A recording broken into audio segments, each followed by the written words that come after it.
Welcome back, everybody. Well, sometimes, and for some people, talk therapy may not feel like it's always getting to the bottom, to the root of the problem. And that's why it's important to research other types of therapy options that can help, especially when it comes to kids, because sometimes they don't know how to properly express themselves. Yeah, absolutely. Please welcome our next guest, Natalie LeQuang, the owner of Safe Haven Trauma Services.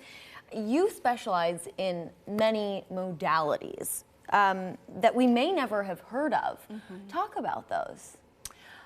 So we do hypnosis, we do eye movement desensitization and reprocessing, we do comprehensive resource model. A lot of our therapists use different somatic therapies that incorporate the body. I was going to say, what does that mean, somatic therapies? So when we experience a traumatic event, a lot of times we freeze in the experience because we can't fight back or we can't run away. I think that's like really relevant to what's happened this week. And so that fight or flight response gets stuck in our body.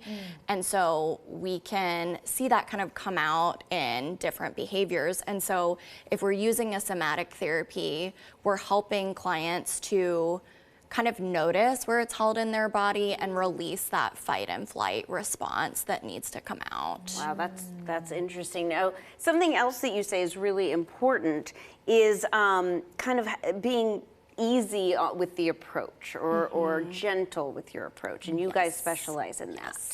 Yeah, we use a phase-oriented approach because I think just as therapists or even, parents, we want people to feel better and we want a quick fix. And I think sometimes that can actually re-traumatize people in the process. And so our phase-oriented approach, it was actually originated by Judith Herman, but she does safety and stabilization first. So that's gonna include things like resourcing, helping a person to strengthen their internal and external resources. So internal would be like, maybe as a kid, you had a really great basketball game where you played really well and you felt strong and powerful. So you want to strengthen that. Or an external resource, maybe you feel really safe, with mom and dad. And so we want to help a child to kind of orient towards, okay, you do have your mom and dad that help you to feel safe. And then we kind of go into that trauma reprocessing next, where people are actually going back and revisiting what they've experienced. I bet that's the hardest part. Yes, I think And it is. what is reconnection, the third phase? What does that mean exactly? So that's after a traumatic experience. Sometimes we kind of feel like our identity has changed a bit, and so we need to figure out, okay, now that I'm not living out of a place of trauma anymore, but I have experienced this traumatic event, how do I reconnect to the world and to people and that sort of thing? It's so interesting because some of the guests this week have said to us that grief never goes away. And I think that's what you're through your therapies, that's what you're accepting almost. Right. Working through it, but knowing, hey, this did happen to me. Yes. You also say that collectively, it's important right now. Why is that?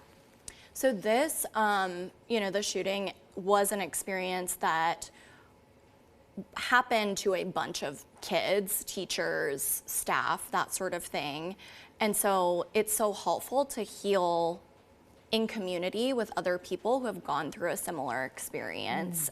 It's a lot easier than trying to go through it alone. And so I think any sort of group therapy or with this shooting, there's already an existing community of that church and school. Right. And so things that can happen together with people from that community are going to be really helpful. And it's such a tight-knit community. It is. We have about 30 seconds. I want you to recommend the book that you said is really good sure. for parents to help with kids. And just give us a quick rundown of if parents want to find a therapist for their kids, Sure. what to make sure of. Yes. So the book that I highly recommend is called Trauma Proofing Your Kids. It's by Peter Levine and Maggie Klein. It's a great book that has some practical strategies of how to help your kids kind of release some of that stored trauma in the body that I mentioned. If parents are looking for a therapist for their child, I think it's helpful to look for somebody trained specifically in trauma therapy, so any of the things that I mentioned, but also somebody who is not gonna push your kid into talking about the trauma right away. If your child is like, I really don't want to talk about it, there needs to be that safety and the pacing so that the kids can feel more comfortable revisiting that event. Absolutely. I think that goes for adults as well. Yes, Really I would and definitely agree truly. with that Thank you too. so So much. great information. Thank you so much for joining us. Well, Safe Haven Trauma Services is offering pro bono sessions for those directly impacted by the shooting at the Covenant School. Book your appointment at safehaventherapy.com.